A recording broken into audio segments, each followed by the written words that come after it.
So, well, lastly, There's a last with you? well, there is, yes. Ah, yes. Um, let's say now that I'm a young, enlightened person. How do I? Is that hypothetical or This real? is a hypothetical. Okay. So let's pretend that I wasn't, and now I am a young, enlightened person. Um, how do I go about interacting with these drug dealing, knife, slashing thugs and gun shooting gangsters, and engage them to take on this ideology of we are all family.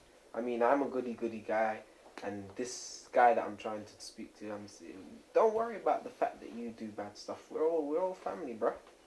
How do I bring them into this ideology? Well, first of all, build up your own base, you know. Get young people like yourself and older people who are committed to rebuilding their communities. Get them together first, you know what I mean? And build up your own organization. In terms of gangsters and stuff like that, in the beginning, don't take them on. In the Bay Area, we have a thing called Hug a Thug because we do door to door organizing. Mm. So when they see us out in force, the gangsters who are dealing drugs, they feel like we're taking their turf. So we just go over and let them know we're just in here to help our people, and we hug them, hug a thug. You know what I mean? Yeah. And a lot of them are looking for affection, but we ain't taking them on either, because at this point they aren't as strong as they appear to be. It's not a question of us versus them, but it's going door to door and winning people over where you have black people living together, winning people over around their issues. Amilcar Cabral made the point that people don't come together based on ideas, they come together based on their needs. And unlike the 60s in the States where one organization or one leader was going to save people, we know that's not the case. And so the organizing we're doing around this campaign is based on people at the local level defining their own issues and then coming together on those issues. So we established extended family revitalization committees or block committees or whatever you call them here, street committees. And people run those and they define their own issues. But we treat the people in the community as family. And people come together based on that, but they pick their own issues, and it's not us imposing those issues on them.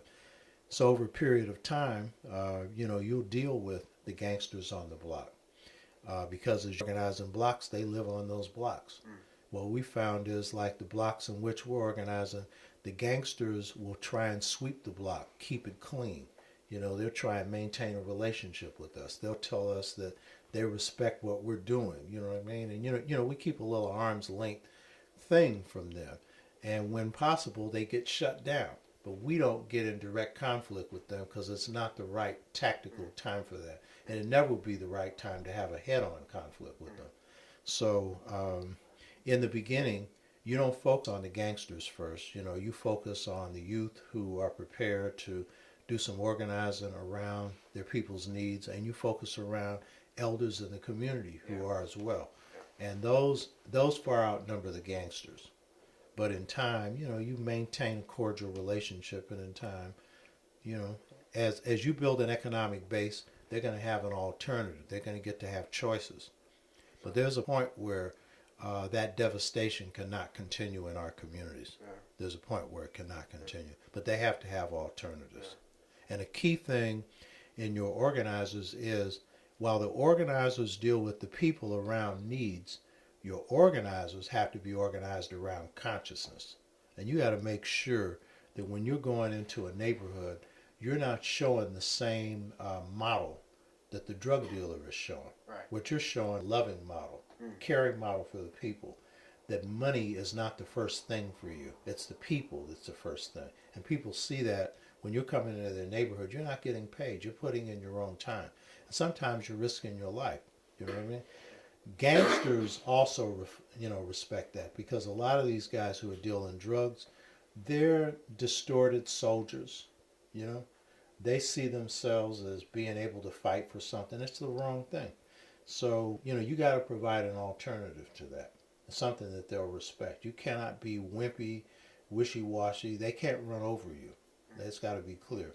You can't operate on fear. You can't go in there worrying about, oh, these guys are going to do this to me. No, You know, you come in there prepared to defend your position, but with respect and love.